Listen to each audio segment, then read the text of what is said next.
बज रहे थे। सड़क पे इक्का दुक्का गाड़ियां ही चल रही थीं। अपनी नाइट शिफ्ट खत्म करके अंकिता और रश्मिका बस स्टॉप पर खड़ी थीं।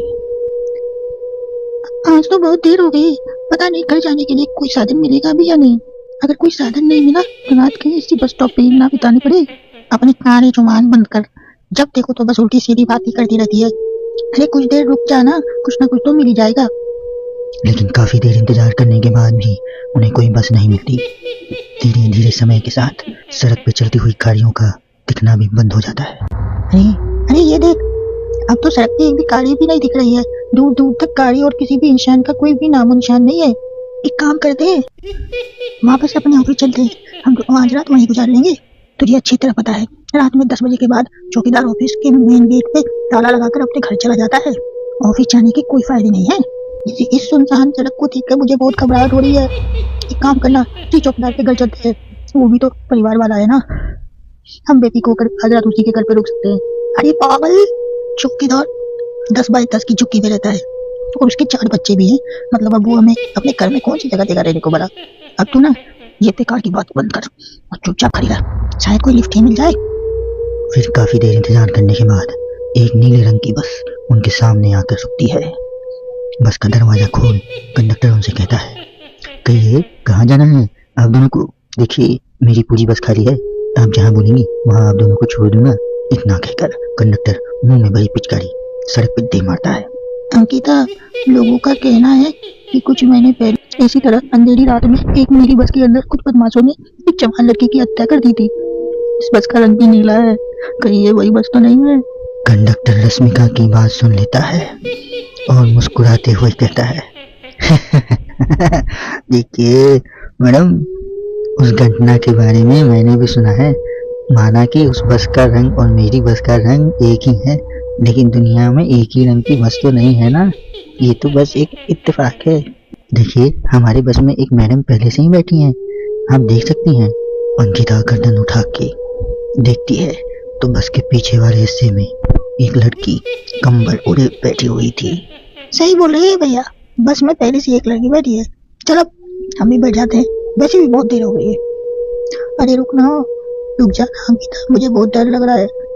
अरे रुकना, रुक जाना अंकिता, मुझे बहुत डर लग रहा है। अरे तुझे अगर इतना ही डर लग रहा है तो तू यही खड़ी रह, मैं तो जा रही हूँ। अरे तू मुझे छोड़ के कहाँ जा रही है? रुक, मैं भी चल रही हूँ। दोनों बस में जाकर बैठ जाते हैं। देखते ही देखते ड्राइवर बस को तेज रफ्तार में चलाना शुरू कर देता है। तभी रश्मिका की नजर पीछे बैठी हुई उस लड़की पर पड़ती है। उस लड़की की लाल आंखें और आधा जला हुआ चेहरा देखकर रश्मिका घबरा जाती है। सुन अंकिता, हमारे पीछे जो लड़की बैठी है ना, उसकी आंखें एकदम खून की तरह लाल और चेहरे किसी चुड़ैल की तरह डरावना दिख रहा है। अरे छोड़ ना, कौन कैसा दिख रहा है? मुझे इन सब बातों में कोई दिलचस्पी नहीं है। मैं थोड़ी देर सोना चाहती हूँ, इसलिए तू अब अपनी ये बड़बड़ बंद कर, समझी?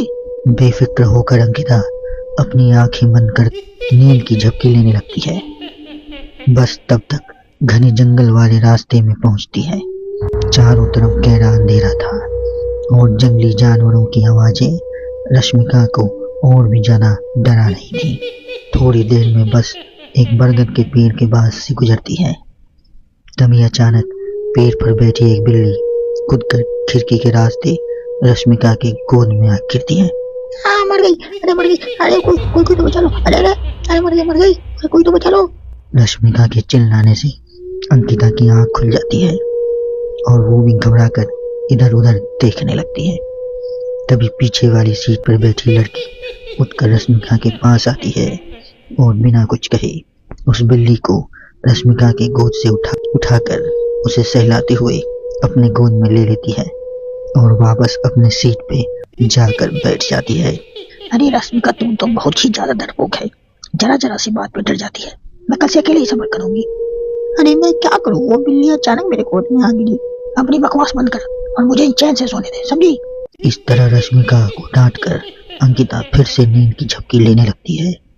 तभी अचानक एक झटके से ब्रेक लगाकर ड्राइवर बस को रोक देता है।